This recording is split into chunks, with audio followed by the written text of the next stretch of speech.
At the AI Readiness Project, we believe that in this remarkable age, AI isn't the main character. You are. While the tech is racing ahead, it's the humans who learn to harness AI mindfully that will win. Each week, we meet remarkable people doing just that. Join Kyle Shannon, tech leader and AI instigator, and Ann Murphy, fundraiser and AI consultant, as they lead the conversation about staying grounded, growing smarter, and leading with what makes us human.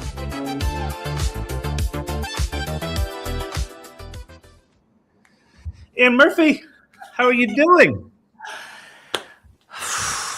It's so good. There are so many things. I have so many things that I need to know about what you've been up to. I have a couple little nuggets to share from my own little world. Catch you up. I apologize. I couldn't be here last week. I was in the scenic city of Orlando, Florida, in a scenic corporate conference room. It sounds like a sitcom already. It had carpet from the 1990s and wall coverings from the 1980s. It was lovely. There you go. Everything's coming back in fashion. Yeah. Nice. But great to see you. Great to see you. Yeah, so I've been traveling the world. I've been doing some stuff for Storyvine. I was in Boise last weekend speaking at the Hackfort, like the tech track of the music conference they have in Boise once a year. And was talking about the 7 economies, and I was talking about AI readiness, and was up there just letting the people know. Letting the people know what's happening. Good. Awesome. Yeah. How was it overall? And you were in one other place. You did the corporate, you did the Boise. Was there a third, or am I thinking about something else? Nope. Well, anyway, you're everywhere in a way when you think about it.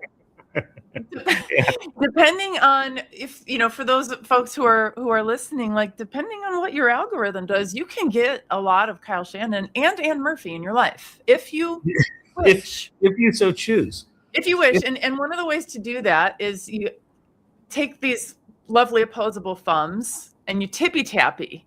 And you follow us on our various social media platforms and you rate and review the podcast, and you don't do those kind of things. Yeah, exactly. And then you catch up with us. So the thing that I've been out there, the thing that's been really resonating, I put together this chart of the 7 economies, and I think I showed you that, didn't I? I don't know if I showed it on the show. Yeah, but I love it. This chart right here. But the basic idea of, sort of increasing levels of AI adoption. And what's been fascinating about talking about that is that what a lot of people are saying is it's the first time they've been able to say, oh, here's where I am and here's where I want to be. And one of the economies, economy 1 is, just going playing in the dirt, right? Not dealing with AI at all. And people are like, oh, that sounds really good about now. So I think there's a lot of stuff coming. And then the other thing that I was struck with is that I think it was last week, it might have been the week before, Jack Dorsey put out a note that he was laying off 4,000 of his 10,000 employees while they're profitable and growing. So it's not like he did it for a cost-cutting measure, but he talked about their people armed with increasingly powerful AI, operating in smaller, flatter teams, are changing the way you start and run businesses. And so yesterday, he put out a post where he basically talks about the future of the organizational structure. And he gives, it's a fascinating article. He gives the history of 2,000 years of organizational development, starting with Roman armies, and basically just coming all the way up through where we are at the present, that basically as organizations grow, you have middle management that becomes the bottleneck for communication, that you have to communicate up and down the chain, and human beings, it's slow and inefficient. And so what he's talking about in his new organization is basically blowing up the org chart, flattening the organization, and letting AI operate as essentially middle management, and have humans out interfacing with other humans, where their value is in being human with other humans, and let the AI sit in the center and coordinate all the different piece parts. So the first thing that I saw that was very much sort of an economy 5 in my chart is AI aggressors. So people that are just willing to burn down the org chart and start over. And I'm really excited to have Sasha come up, that we're going to talk about the university that she's created that probably lives more in like an economy 6. We're just going to do it the way we, if we were going to start one from scratch, what would we do now that we have all these crazy tools? So I'm really excited to talk to her. So anyway, enough about me. What have you been up to? Well, a ton of things, but the biggest thing that you even don't know about, because it is so stealth, is that What have you done? Yeah. So Donnie, Rachel 𝗧𝗵𝗲, and I tonight, well, later on today, officially launch 𝗧𝗵𝗲, which is the current version of the platform that started talking to me 10 years ago, and in part inspired me to leave, my higher ed role and become, a consultant in the nonprofit sector, and now has evolved into a completely disruptive technology. And today we launch with our first client.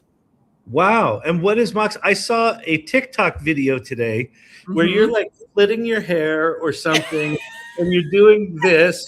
And then there's like the big 𝗧𝗵𝗲 letters on the screen. And I'm like, is she like advertising some social media platform, dating platform? Ooh. It was really good. All right. Well, here. Here. So I will share. Oh, this is so cool. This is just a little sneak peek. So I'll give you just thank you. I'll give you just a couple of tiny little juicy tidbits. So yeah. One of the things that is so hard about being in the nonprofit sector is being okay with the amount of injustices that we do on the way to advancing justice. And a perfect example is the data that we have built, all of our fundraising, all of our philanthropy, all of that work. The data that we have built those programs on is skeevy AF. It is all of the exploitive data that we would never want to have in our systems. And we then use that data, which is based on, really reductive stuff, right? Major purchases. We pull in people's their political donations, divorces, right? All those kind of things. And we assign a number to them. And then the data companies sell those people, those names, those numbers to nonprofits, and they say, these are your donors. But what they have never factored in, and they're not even your donors, they're saying this person, because of this publicly available data and some that wasn't publicly available that we bought, seems to have the capacity to make a gift of $10,000 to $50,000, not necessarily to your organization, but somewhere. Then a lovely nonprofit who cares about this kind of thing buys that, brings that into their system, and then they start making financial decisions around it and hiring decisions around it. And, but it never brings in anything related to the relationship. Right. What do they care about? Who are they friends with? Yeah. Who did they bring to the event? Oh, in the wealth screening, it only brings back 44% of the names, the whole of their database. So now, but because we provide feedback on the relationships, we don't have to have a perfect address. We don't have to have even an email address. So that's what we do in phase 1 is we build your data without the skeeviness and with the relationships to create what is called the 𝗧𝗵𝗲 donor index. And that is what you use to decide, can we have an $11 million campaign? Can we have a $15 million campaign? How many staff do we need? Based on people in your that you have relationships with. And that you'll grow relationships with. And so then not to still be talking about my thing, but like this is a pretty BFD. Yeah. We've had yeah. So a couple more things. Because that relational data is so incredibly important, we have to remove all friction for people to get their data into the system. Executive director comes back from a meeting, right? She's like, oh, what I don't want to do is click 87 things down and enter a contact report. Yeah.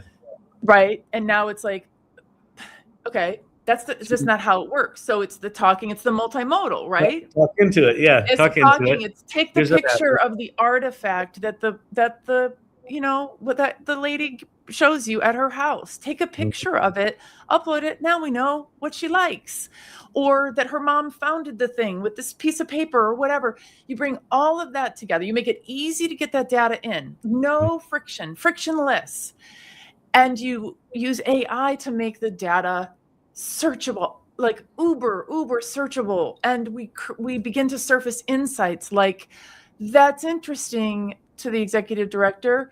Last time you met with Cheryl, she also mentioned that so-and-so was coming to town and that it was a big deal.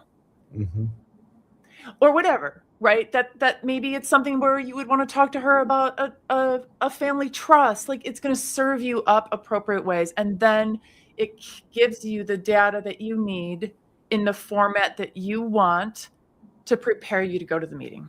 Yeah, that's beautiful. And you said it was like a 10-year-old idea, and now because of AI, you were able to bring it all together. Yep. Beautiful. It's been bugging me. I've built it. I mean, this deck that I just showed you, the front of that is from 2023. Oh, really? Yeah. Wow. But I built the deck from in like 5 years before that. Anyway, thanks for listening, everybody. That's my story. It's 𝗧𝗵𝗲. We're rolling it out. There's going to be a wait list, and we're undermining is it 𝗧𝗵𝗲.com? I don't know what it is yet. Okay. All right. We're just going to underprice all the bad companies. We're just going to charge like 50% of what they charge. That's brilliant. Very, very cool. Congrats. That's Thanks. Exciting. So it launches tonight, stealth launch tonight. That's what we're saying. I mean, but then you just asked me the URL and I'm like, Well, listen. You and I have certain skills together, and one of them is the details we'll get to. We drive the people around us crazy, but we're going to move this thing. I think there's a reason that Donnie told me that it had to be 2 X's, not just one, because it was 𝗧𝗵𝗲. That might be it. It might be 𝗧𝗵𝗲.com. That's cool. Well, let us know. You figure it out. We'll pop it in here. Congratulations. That's really awesome. I'm psyched. Yeah. And Donnie's running it. Donnie's the benevolent tech bro here. So that's awesome. And how are things going with you with AI readiness? Are you what's going on? I fear to talk about Adam. I know. So poorly behaved. Well, maybe I just actually Gareth's right here. Gareth, I sent you a note. I sent you a note on the AI salon. I just need an hour of your time to debork my agent. I'm officially throwing in the surrender flag. He responded, okay, good. Yeah. I guess it's not that big of a surprise that you and I are having complicated relationships with our agents, but there is something to the fact that how come I didn't rescue my agents? Like I stepped on my computer, but the computer was still functional. All I had to do was take all those things off of my C drive. Yeah. But I didn't. I let them go. Yeah. Yeah, I don't know. Sheila's going to be pissed. There's something there. There's psychological underpinnings about managing these agents. It's true. And what I'm finding is because they were created by technologists and because it's so early that if you're really good with technology and programming and organization and you have a functional prefrontal cortex, you're going to be good with these things. And if you're like us, where we're more like jazz, we're just improvising. These systems are not good for improvisation, because that's how I screwed up my agent. Was I installed 2 different versions of access to Google, basically, thinking that one would be better than the other, and then it wasn't. So I uninstalled it, and now Adam's just confused. He thinks he can't send emails, but he can't figure it out. And he sends me long posts on Telegram and long emails about how he can't send emails.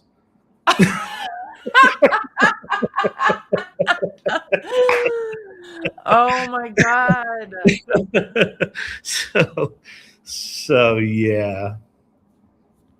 So many like really level-headed people could listen to us and our friends and just be like, why? How is this worth it to you? Yeah, I know. It's hours and hours really? to get it to do to get it to do nothing. Well, you know, it's funny. This is another thing that you'll probably relate to. So there's this guy on YouTube called Alex Finn, and he's been like an open claw dude from the beginning. And he's like the most amazing thing ever.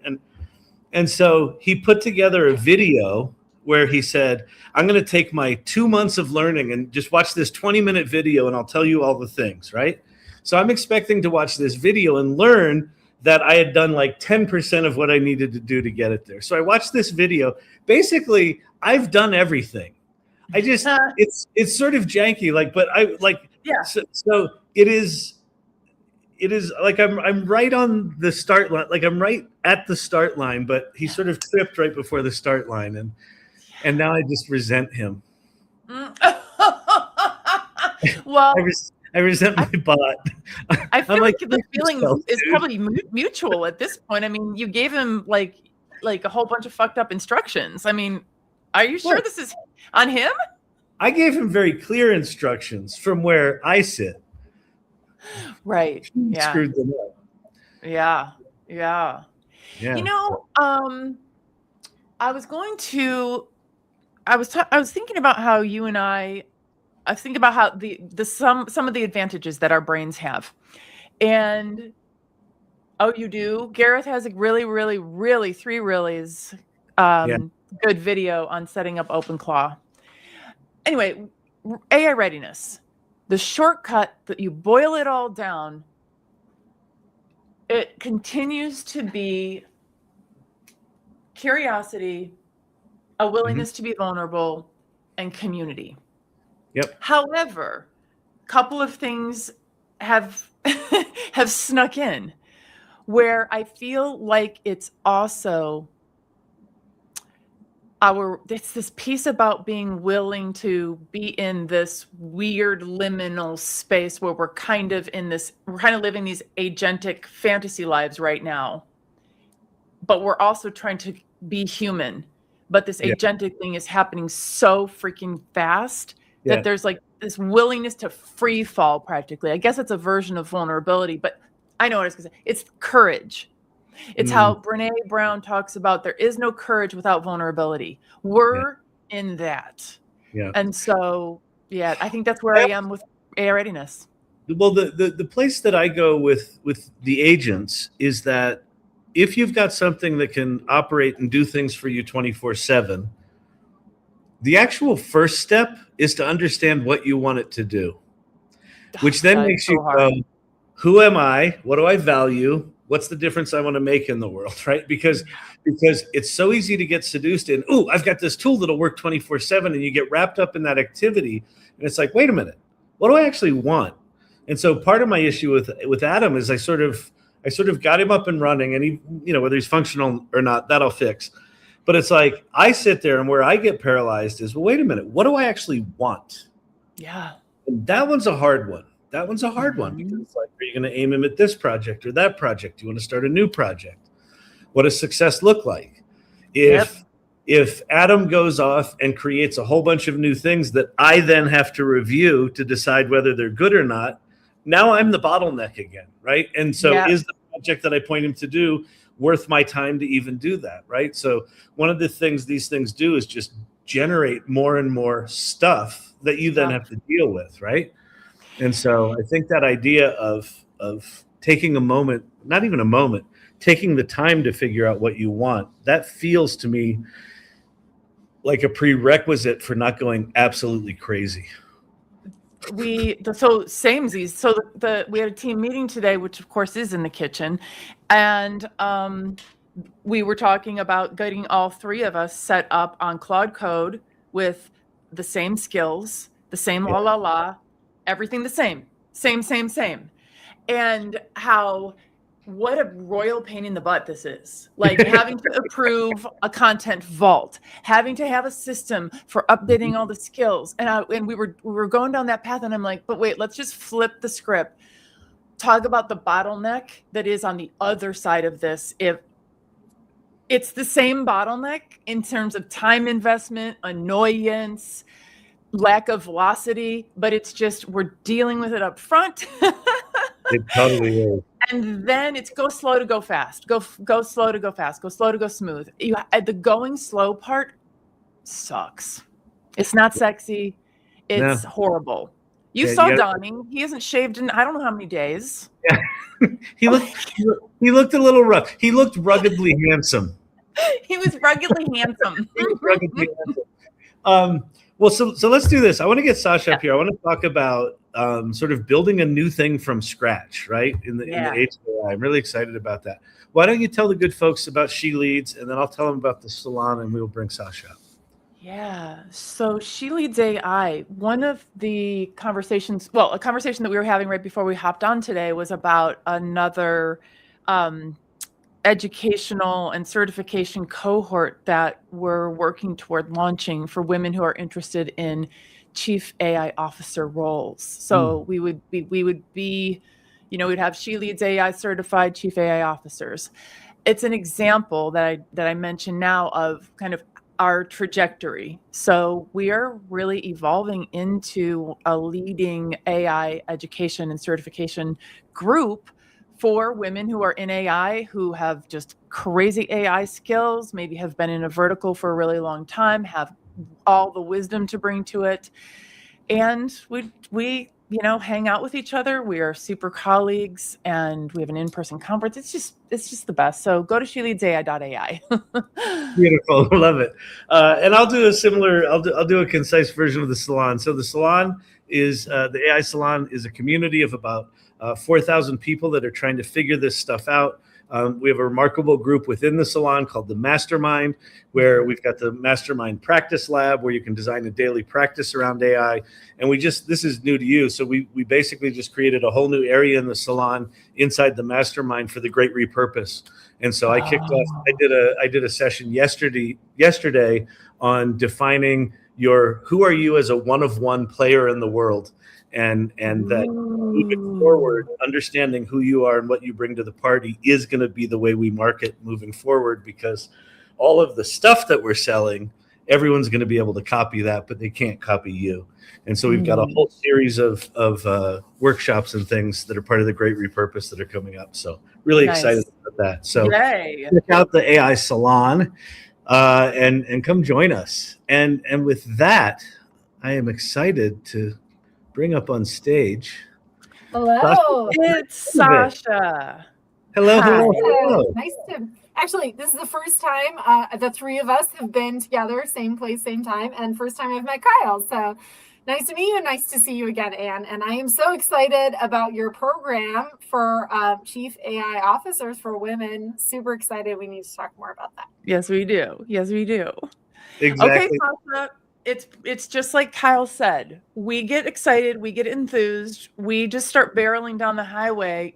Tell the people who you are, what brought you to this moment. Love it. Yes. So I'll do the short version. Otherwise, we would be here for quite some time. So I, along with my co-founders, created an AI first, fully online university. It was really, we thought of this at exactly the right time. We identified this huge need. There's going to be so much disruption in the workforce. And we knew people needed a way to get upskilled and reskilled in a way that was more than, a free course by Google or a free, digital badge from IBM, though those are also valuable. And we actually have those credentials stacked into what we do as well, if people want to get those.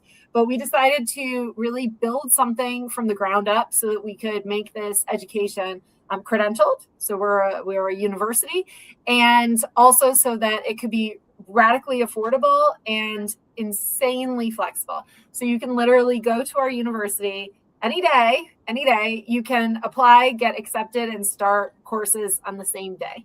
Because, hashtag 2026, right? Yeah. So when you can get a mortgage on your phone, you should be able to apply for an MBA, without it requiring a multi-step and multi-week process, right? Oh my God, yes. Like they know more about you when you go into this process, or they should, right? And so we like to keep it simple. It's everything we do is based on what are your employment outcomes or goals based on that. And we also really focus on the professional component. So we have a group on LinkedIn where we have folks available for networking. And we don't do some of the awkward things that a lot of online degree programs do. No group projects. My God, no more group projects. I'm an adult. I don't need that. I have that in my real life. Yes. And so we have sort of this like meta AI concept where we teach AI integrated throughout these business fields. So customer experience, product management, project management, business, finance, leadership, all that stuff. But then we also built our business with AI, right? And so we're using all of these different tools to be able to create the university so that it can scale at such a low price point. We wanted to do everything we could to make effective education super, super affordable, debt-free. That was like a must-have. Oh, yes. Amazing. Yes. And we teach it, we use it. Yeah, you come from the world. What was your experience of higher ed, the relationship with AI? As AI started coming, like it clearly inspired you to say, there's got to be a better way. I'm curious what that experience was like. Yeah. So at the time when so I should explain that I am dispositionally an impatient person, which makes it a little strange that most of my career has been in higher ed, somewhat in ed tech as well. But higher ed is not reputationally known for moving fast or being on the cutting edge. And so when like really around, I would say 2022, ChatGPT, all that fun stuff, but I started thinking about this, not the concept of the university, but the concept of what this disruption was going to mean. When actually one of my co-founders, 𝗧𝗵𝗲 𝗦𝘁cie, she ran the global design team at Pearson for instructional design development. And I charged her with getting a group together to really see how far could we go with multimedia at the time, which is like infancy, right? Like we look back now. But I remember her bringing to me some images that they created. And this is so this is interesting to me. I don't know anyone else.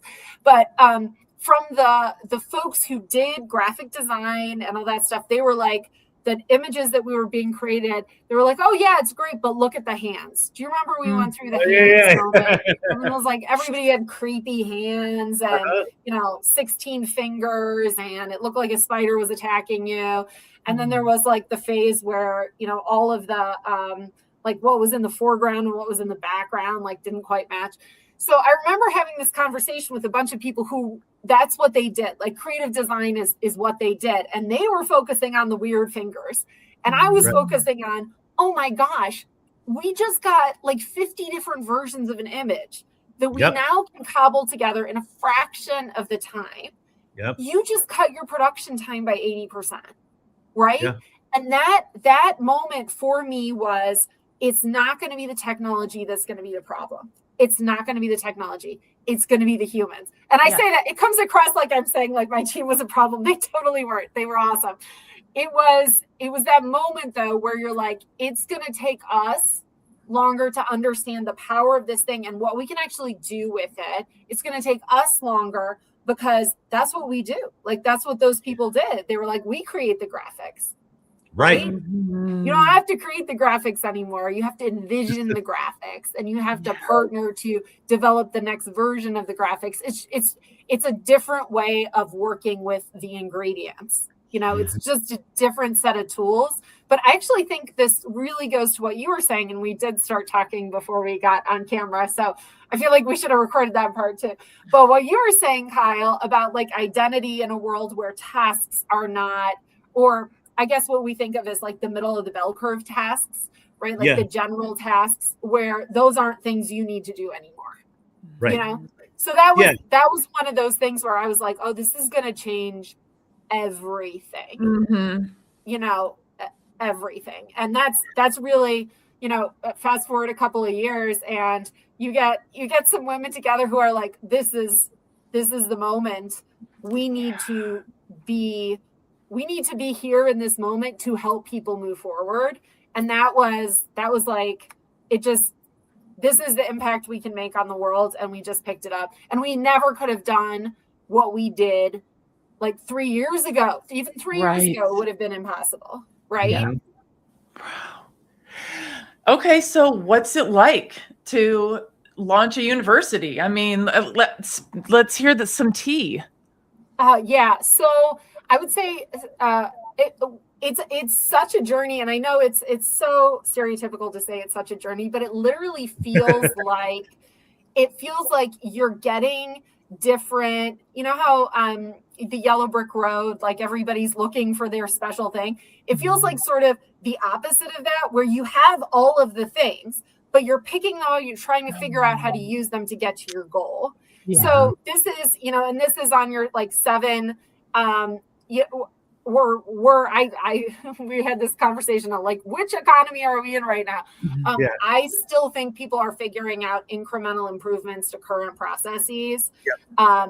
If that, and then there's Silicon Valley, which is like, we're living in, I don't know, a different parallel universe, which is awesome because it gives us the tools to actually like build things to change lives. Love it.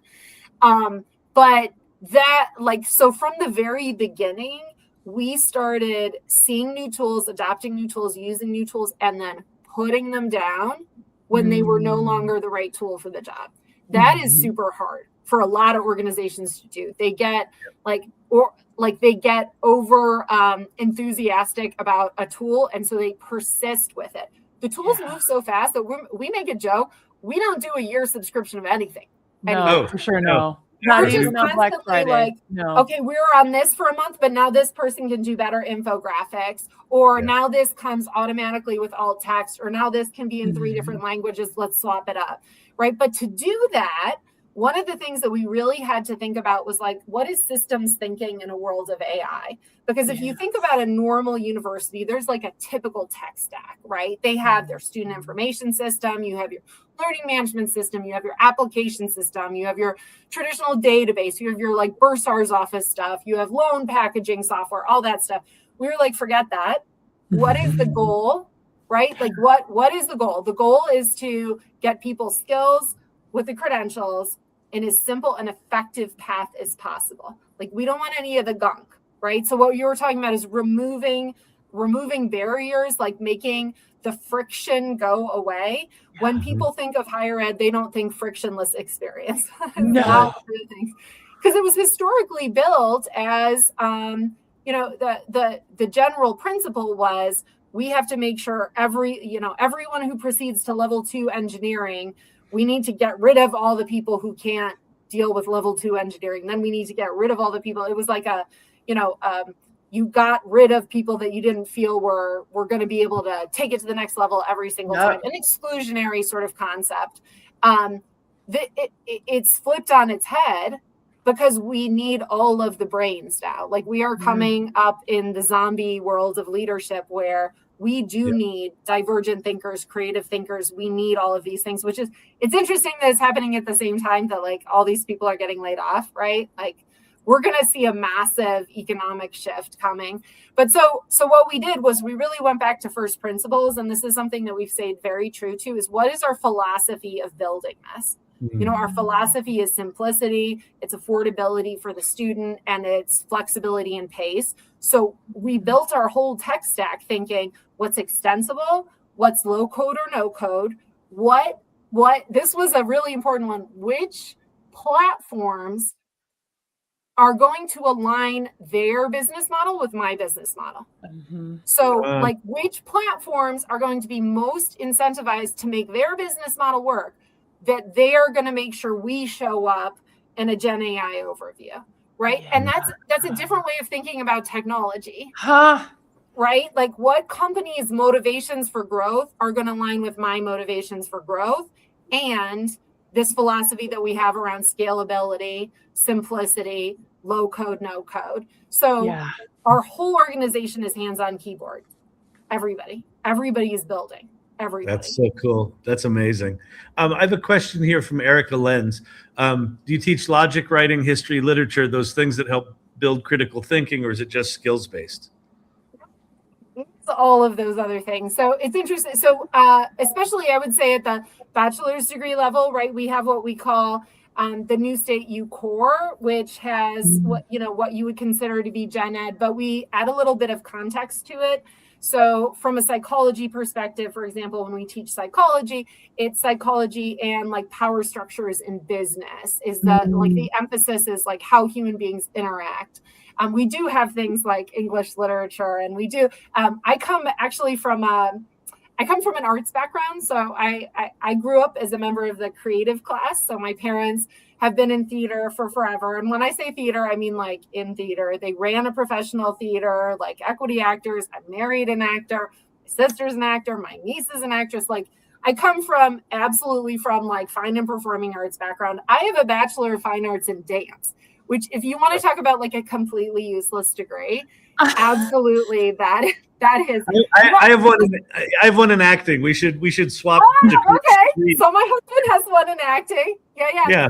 But my point is in my professional work, I cannot tell you the number of times that a Shakespearean quote has proven to be an absolute instant friend maker in like a committee room. Like I cannot tell you enough, because my father and my mother have directed and costumed and designed so many Shakespeares. I joke that I was like spear carrier number 3 as I grew up, because they were like, oh, we need another person and she can clean up Julius Caesar's blood during intermission. That's actually not a joke, that happened.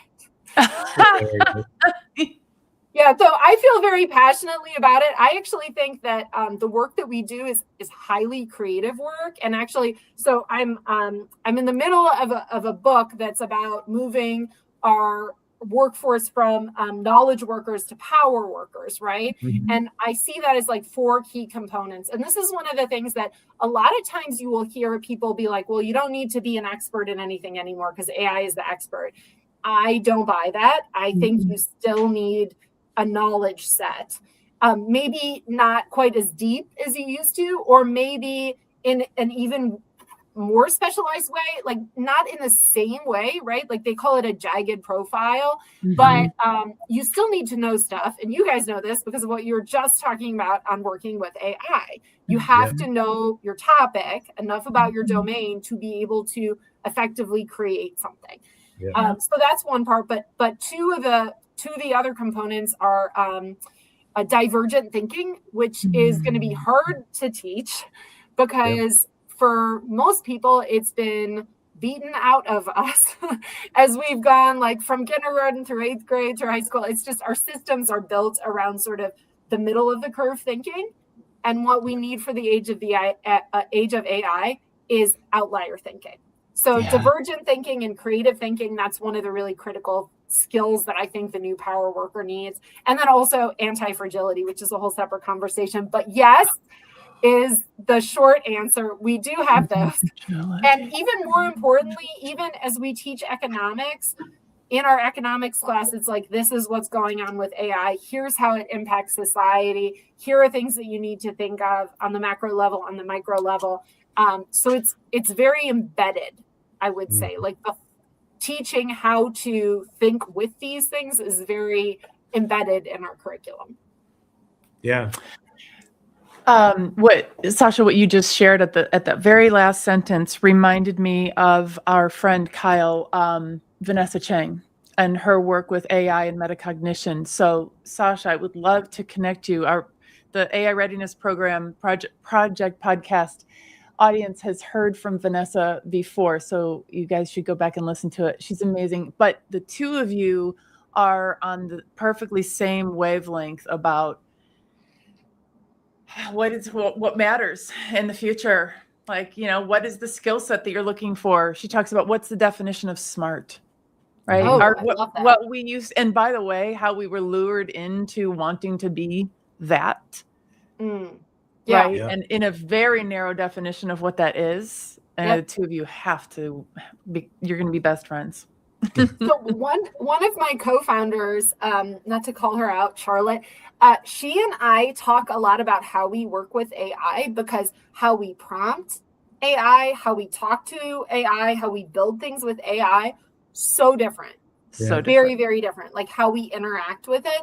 And that, I think, is going to be the thing that matters most, because it's going to be the individuals. These big companies are setting us up to be able to build all different sorts of things, right, ourselves. And that is absolutely, Sam Altman was like, you can just build it now. You can't. You can just build it now. But everybody's not doing it because they don't have the space to experiment with it, or because their company has a policy so they can't do something. Like, I can't put Chrome on my company laptop, right? And everyone doesn't have like 15 machines working for them overnight like I do. I'm going to end up with like a computer lab here. All of the computers are working on different things. I know it's a little bit, it's a little much. Donnie was like, so we buy the one, and then do we buy the next one, and then do we buy the next one, and then the next? Like, well, how do you know when you've bought enough computers? Yes. Yes. No, I have adopted all of the children. I have two of them. I say like there's a dozen. The children, each of them had, their COVID laptop. We bought them COVID laptops, and those are old, but they are now like my backup. I just have Claude working on one while I'm doing other stuff, because I have met the limits of my machine and the amount of simultaneous things I can have it doing. Right. Yeah. So I can't have Claude building stuff in HubSpot while I have 50 other tabs open and I'm working on my Gemini bots at the same time. It's just, it doesn't like it. So I have to give my AI friends their own laptops. They need to have their own spaces so they can just do their job. Yeah. Make them comfortable. Yeah, exactly. Well, one of the things I've thought about, I have two questions for you. I mean, one is just, I feel like there's an inversion coming where in today's or recent workforce, people that were specialists were more highly valued. People who were generalists were like, we don't know what to do with them. Let's sit them in the corner. And I feel like the value of generalists is coming back. And I'm just curious your thoughts on that. And then also, it sounds like when you decided to do this, you decided to go after a business audience. I'm curious if that was just purely economical, if you're finding that going after young people are not as into AI or education. I'm just curious, those two things, generalists, and then why go after business people as a start? Awesome. I'm writing those down so I don't. I know I should have done them as separate questions because they're kind of separate. Short-term recall, gotta say. I actually highly analog notes here sometimes. So your tools have to be fit to your purpose. So for the business audience, so what we did is we're really, really focused on getting people advancing their current jobs or getting them new jobs that have high wage potential in growth fields that are moving very dynamically, right? Because of AI. So that was really our target, was sort of economic mobility for people who are going to be disrupted, hence this field. So we purposefully stayed away from certain things that our current institutions are much, much better designed to do. Things like healthcare, right? Like highly regulated fields. There are a lot of those types of things. Liberal arts, I absolutely love. It is still as much as important as liberal and also fine and performing arts are, and the humanities. Employers still hire for more business type degrees. They just do. And these things don't have to be mutually exclusive. You know, like you can participate in the life of the mind and the world of ideas, and also, you know how to work with the Claude, you know, embedded in your Excel spreadsheets. You can do both and, right? Yep. But I also disbelieve that there is not going to be a world wherein AI does everything for us and we get to sit around and write poetry. Like that is also not a future that I believe is coming. So that's specifically why we picked those areas, like customer experience, not customer service, like this, not the same thing, but customer experience is really going to be a super critical field. And people don't teach, like most colleges and universities, they don't teach B2B sales. They don't teach B2C sales. They don't teach how to configure a CRM, you know, and our world is becoming, our capability is going to be defined by our ability to work with a tool set with a different way of thinking. It's going to be, So we expose people to a lot of different tools. So that was really how we honed in on that. High demand fields, moving fast. And then the other thing is there are a lot of sort of secondary credentials in those fields that have value. You know, and we are more than happy to accept those credentials into our ecosystem to accelerate someone's path towards their degree. So if someone has, you know, existing a SHRM certification or a PMP or a Scrum Master or Google certificate, we'll literally map those using an LLM right against our curriculum, and we will provide transfer credit for that so someone can accelerate like their MBA. Like we even accept transfer into our MBA. So we essentially have a way for people to just do MBA degree completion. Like who does that? Cool. We do that. That is so cool. That is so cool. Oh, I'm sorry. I just interrupted you. Nope. Okay. It was that cool. I'm just going to go with it was that cool. Cool. So the second thing, which was actually the first thing, was about being a generalist. So, you know how people talk about like a jagged talent profile? I really think of it as, you know, we had the T-shaped professional, right, for a while, like this, you know, like a Y generalist and then deep in one area. And then we had the X-shaped professional. You guys remember the X-shaped professional adding leadership? It's like this, right? I think of it more like a spider that is maybe a mutant and constantly changing how many limbs they have. It is a much more sort of dynamic generalist, but I think what you had said earlier is even more important, which is the curiosity piece.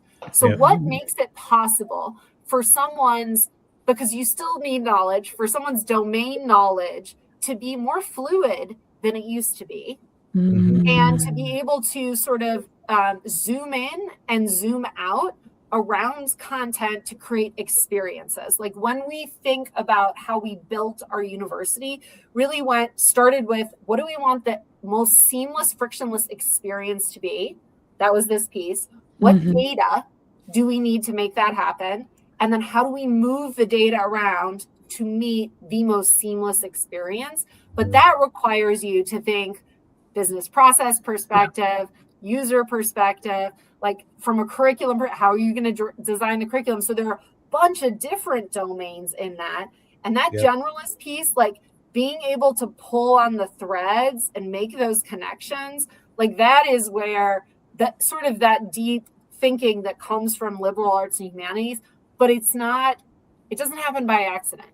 You actually need to be taught how to master that. And it does feel like, to me at least, it does feel like you're going to Hogwarts, right? There are all these capabilities, but you can fly on the broom, but you could also fall from the broom because you've never used the broom before, right? And, your wand explodes in your face. This stuff is magical and powerful, but you have to know how to use it. Yeah. What's your experience with age? Who's adopting AI? I'm 47. Oh, I'm kidding. Well, no, I don't mean you personally. I mean, as you're interacting. How are the different generations adopting AI, using AI, based on what you're seeing? Okay, so I do not think that I have a pure, clear-eyed view of this. I will say, I don't think I do either. I mean, you're always influenced by what your population you're exposed to is, right? I think that there are a lot of people that are experimenting with it for general content creation, right? I see that all over the place. It's helping me with my PowerPoints. It's helping me create a proposal for something.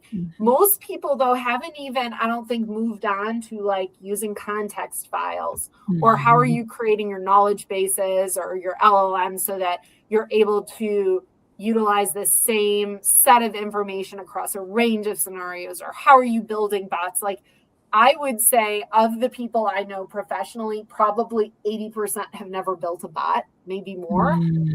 Yeah. I bet. And or don't maybe even use existing bots. Now they're surrounded by AI. A lot of them have like an incredible amount of stuff that they do on their phones with it, right? But the most part of it I see is around content creation. Unless your job is in this area or it's being impacted now, which if it isn't now, it will be in 2 days. Yeah. So like people really need to become the AI expert at their organization, or they are not going to be needed in the same way in the near future. And I'm not trying to be alarmist about it. It doesn't come from nowhere, but the adoption will shift. It'll go slow, but I have not seen any consistent patterns around age when it comes to the business application of it. When it comes to like the daily content creation, I would say it skews a little younger. I would say, and I think the data supports that like the sort of millennial population tends to be using it on a more regular, standardized basis. But those of us who have 20 years left in the workforce, like you can't wait, right? Yeah. And also the difference between playing with something or generating basic content versus fundamentally changing how you operate as a business, that's a gulf. That is a huge gulf in between those two things. Yeah. Well, it requires someone to be ambitious enough to be able to question how we currently do things, right? If AI can give us new ways of doing things, then you need to be willing to go, wait, is how we do things now not great? And that's a rough one potentially, right? It is. And we had the huge advantage of starting from scratch. And I think a lot of entrepreneurs are going to say that, 10 years from now, people are going to look back and be like, wow, we did that at exactly the right time because the tools were available and it was just at this moment, right? Like we are at a moment. We're in a moment. Yeah. We're in a moment. That moment will have either moment you, or you will be able to really learn from it and leverage it and, learn how to cast your spells. Yeah. It's a balancing act to not come across as alarmist or to not come across as a charlatan or to not come across as just kind of like abjectly enthusiastic about something, right? And also we're not the ones who are rolling in a lot of contexts. The three of us on this screen, in many contexts, our role in whatever setting is not to be the one to say, here are the 10 or 15 reasons why you should never use AI. We're rolling in and saying, right. And also there's so much more to it. And like being able to weave this AI first, way of being to a university setting where it's imbued across it. It's not the computer science department. It's not the department. It's like everything you do. Yes. Yeah, it's good stuff. And you know what is interesting is, so I have a daughter who's a junior in high school, and they really do practically nothing on AI in the high schools. Practically nothing. And there is a lot of emphasis on not cheating. That's the thing I hear all the time. Also in college settings, don't cheat, don't cheat. Or don't cheat. I'm not cheating, but everybody else is writing their essays with ChatGPT. That part. Me. Or there is a reluctance. So it's either sort of like don't use it, which puts people at a disadvantage because they're not learning how to use it. Yep. Or the other big thing is we shouldn't be using it as a society because of the environmental implications, which is sort of, there are environmental implications for sure for AI and for data centers. I mean, these things are for very real, but I think we need to look at what mitigation looks like. I don't think we need to not engage in something that's going to fundamentally change how our businesses operate. So I think those for younger folks, and I've heard this consistently, like friends of mine who have kids or also from high school kids directly, is they don't want to do AI because they think it causes environmental harm, or they don't want to do AI because it's considered cheating, right? And wow, we really need to be teaching these young people how to work with AI, right? I mean, it's the ultimate rebellion tool if they wanted to embrace it. They can do so much with it, but they're choosing not to use it. We're running up on time, and I want to pop a question in here. We ask all our guests. Kyle, why does our show go by so fast? I was just getting started with Sasha. No, gosh darn it all. It's so fast. I know, it's crazy. Anyway, tell us what AI readiness means to you, and what would you say to someone who is just getting started, young, old, indifferent, somewhere in the middle? What's AI readiness? I would say it's a couple of different things. I'm going to start with a mindscape piece and then move into what I would consider to be some like critical skills that you need to have now to be ready to sort of tackle the world of AI. So I would say on the first side, you've got to be ready to question the way you've done everything forever, right? Forever. You have to question yourself. And this is hard, but it's possible. From like neuroplasticity, you can rewire your brain, but you have to approach it from a non-threat perspective. So I'd say the first thing has to be like that curiosity base of look what I could do. And I can just set aside the way I'm doing it for right now and figure out a new way. Doesn't mean I made all like poor life choices because the technology and world changed around us, right? Yeah. So I would say the mindscape is the first thing, is get curious. Don't be afraid. Everything will change though. So have some urgency behind it. Mindscape is number one. The second thing is what is like the sort of hierarchy of basic skills right now in April of 2026, because this will probably change in a couple of months. But at the beginning, I would say people need some like general AI literacy. You do have to know what it is and what it isn't, because it will impact how you work with it, right? I hear a lot like, oh, AI is just hallucinating. Well, do you know why it's hallucinating? Because you can ask it different questions to get it to not hallucinate. Or you can triangulate answers across multiple platforms to, there's all different ways you can work with that. So general AI literacy, I would say, would be one. Prompt engineering, absolutely. Now they're getting, all of the tools are getting better at understanding you, like reverse prompt engineering you, but people think so differently that you still need to figure out how do you get to those answers? How do you construct prompts? Context files, I think, is huge. I think a lot of businesses aren't using those at all. So think through what are your sources of truth that you want to query AI on, because if you just let it loose on all your stuff, it will bring you back old answers just for fun. And then I would say specialized AI tools. So you don't need to know every AI tool everywhere, but knowing how to build bots, knowing how to do things that maybe you still own the trigger for, I think that's important. I don't think everybody needs to build AI agents yet. I actually don't think they're quite ready for mass market use. So I'd give that about I think it's another 5 to 6 months before true like agentic, user-friendly, agentic friends come to us, and we can really do that. And then also things like vibe coding, right? That is not like, you don't need to vibe code to be AI ready, but I would say the general AI literacy, prompt engineering, and context files with some tools. Yeah. So that was a lot, but it centers on Mindscape because those things are those are essentially stackable skills, right? You have to have one to get to the other. Yeah. Beautiful. Well, wow. Anna, I'll agree with you. This went by too fast. I feel like we were just getting started. Well, I had so much fun. I could just keep talking. So we did too. Thank you for having me.